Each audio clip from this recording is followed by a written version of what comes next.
So this patient is a 47-year-old Hispanic female who presented to the office today for a follow-up for her emergency room visit that she had over the weekend. She went to the emergency room because she was complaining of pelvic pain, low back pain, she had nausea, vomiting, and has had persistent malaise. When asked about if her symptoms persisted, she said yes, all of the same symptoms were consistent throughout the entire weekend, including today. She has past medical history of gastric bypass about 10 years ago. She is married for 20 plus years to a male and has 2 grown children. The current medication she uses is sertraline. She has an allergy to penicillin. The emergency room workup included a CAT scan of the abdomen and pelvis with PO and IV contrast, which resulted as negative for any kind of abnormal findings. Same thing goes for a transvaginal ultrasound that was performed in the emergency room. Labs included a CBC and a basic metabolic panel, as well as a urinalysis, all of which were within normal limits, no abnormalities. She mentioned that they did not perform any kind of pelvic exam, and her last PAP and well woman exam was over 2 years ago. When we discussed her symptoms, she discussed that everything had persisted since for at least 5 days, including the nausea, vomiting, the malaise, the chronic pain in her pelvis. She denied any fever. She denied any kind of vaginal discharge or any kind of complaints with her urine when she urinates. We agreed to do a pelvic and PAP exam today, which was performed, and I noted that she had bilateral inguinal lymph node enlargement. When inserting the speculum into her vagina, and once I opened it to reveal her cervical os, she did complain of significant pressure and pain. I noted quite a bit of white, thin discharge, which was basically covered her entire posterior pelvic vault. And then when I performed the spatula and brush exam, she also complained of considerable amount of pain. She had diffuse tenderness when I did her bimanual pelvic exam, and just generally she appeared to be very uncomfortable. So I have a high suspicion that she has pelvic inflammatory disease or some sort of cervicitis, probably related to some STI, chlamydia and or gonorrhea is what I suspect.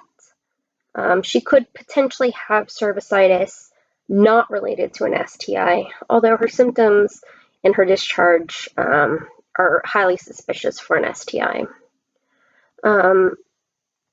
I would say that with the pain, with the manipulation of her cervix, is probably suspicious for chlamydia. However, she also had the discharge consistent with gonorrhea, so that could be the differential diagnosis and the comparing of, which STI is related to her PID and or cervicitis. I would want to know what your opinion was about if there was any other infectious or non-infectious etiologies that you might consider to explain her symptoms or the findings from the pelvic exam.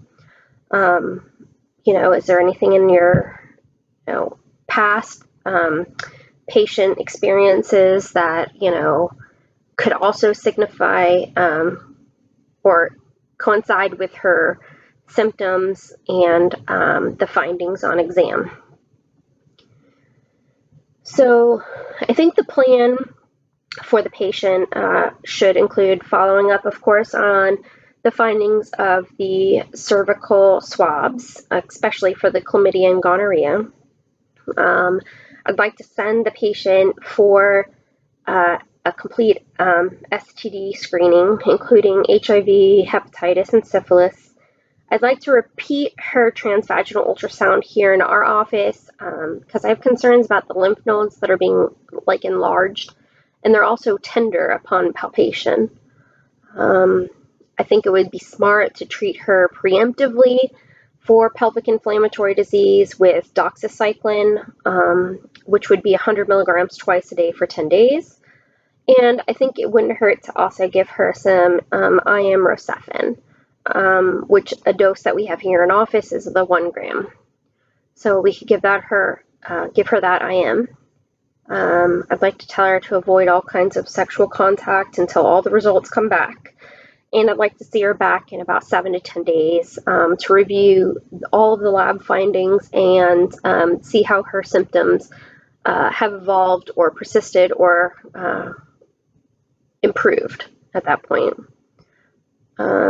This experience definitely taught me that I'd like to improve my dialogue with a patient about some of their risk factors and how to approach a difficult conversation about when an STI is suspected, including their physical findings during the exam that would be suspicious of that.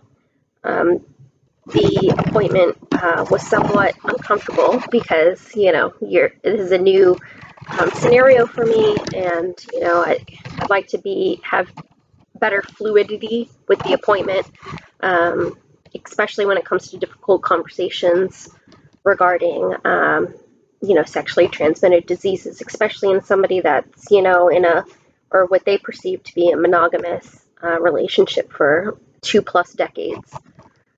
So those are all things I'd like to improve on, but it was an interesting experience and I'm grateful for it. So thank you so much. All right, thanks. Bye-bye.